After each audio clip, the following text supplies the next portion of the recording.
Let's customize a vinyl weeding tool with our Skim Coat UV resin. So I have nitrile gloves on and nitrile finger cots. This vinyl weeding tool is a blank and it is stainless steel, so little to no prep is needed.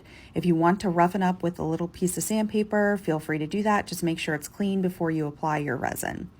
Go ahead and apply one thin line of the Skim Coat. And using your finger cot, you're going to spread it evenly all around the blank and make sure that it's nice and level. It'll continue to level once you rotate it back and forth, but just make sure that you get that resin on there everywhere. This coat's really important because this is the coat that's going to pull in that glitter for you.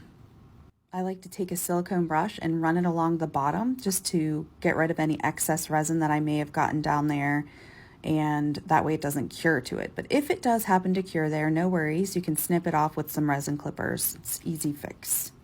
Now we're going to go in with our Demogorgon Chameleon glitter, and we're just going to coat it on top really well. You can pick any of the glitters from the collection that you received. I like this one, so this is the one that I chose. It's a color shifting glitter. And just coat it the best that you can. If you notice that you dump out your whole jar, just make sure you're doing it on a file folder or a piece of paper so that you can just put it right back in the jar when you're done.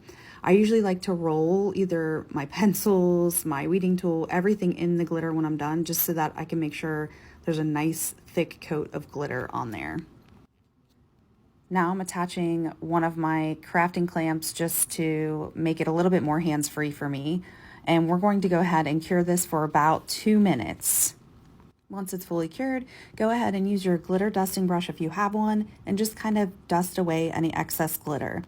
If you have glitter that's hanging out, that's loose, it's going to mix in with your next coat of resin and make it a little bit more bumpy and a little bit harder to buff down. Put your finger cot on, and we are going to go ahead and put on our next coat of resin. This is going to take a little bit more because this coat is going to be what seals down the glitter. So the glitter is going to absorb a little bit more of this, so I expect you to use probably 2 lines of resin during this coat.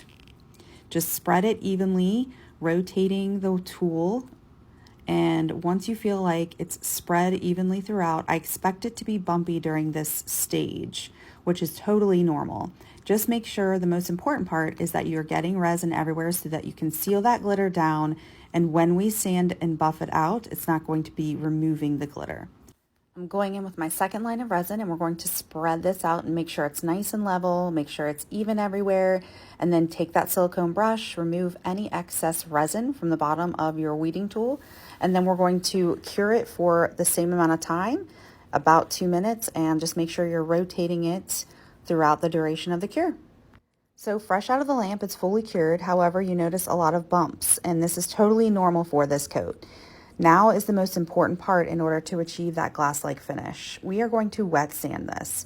So I'm going to spray some water on 180 grit sandpaper, and I'm just going to buff this down. I'm just going to sand it down until I remove all of the shine from it all together, so that I want it to be completely dull before I add that final coat of resin to give it that shine.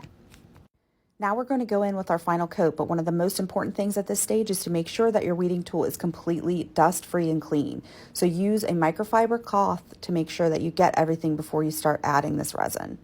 Go ahead and do 1 line of resin on here and start spreading it like you have in the past. Nice and slow, nice and easy until it is evenly spread throughout. If you need a little bit more, go ahead, but you only want it to be a very thin coat, a paper thin coat. When you're applying this resin, the way to make it so that you don't have any bumps at all is to make sure you're looking at it in the light, because you'll be able to see if there's a bump. And if there is a bump, if you have sanded it down all the way and you're still seeing a bump, more times than not, it's just either a piece of glitter that has gotten in there or it is residual dust from you buffing it out. So just make sure that you're going in one solid direction and that you are swiping any and all bumps up, because they are removable. And once you're looking at it in the light and you see that it is completely smooth from start to finish, then it's ready for the cure. Now go ahead and cure it for about 2 minutes, making sure that you're rotating it at least once. If you notice that it's still not cured after those 2 minutes, go ahead and give it another 2 minutes. Depending on the temperature of the room that you're working in and the humidity level, those can both be factors that can contribute to the curability of your resin. So just make sure that you are curing it long enough. And remember, when it comes out, it's not going to be rock solid right away. All UV resin has to continue degassing outside of the lamp, and it takes about 6 to 12 hours in order for you to reach that rock solid state with UV resin. But you will be left with a gorgeous vinyl weeding tool that is fully functional and super fun, and you made it yourself.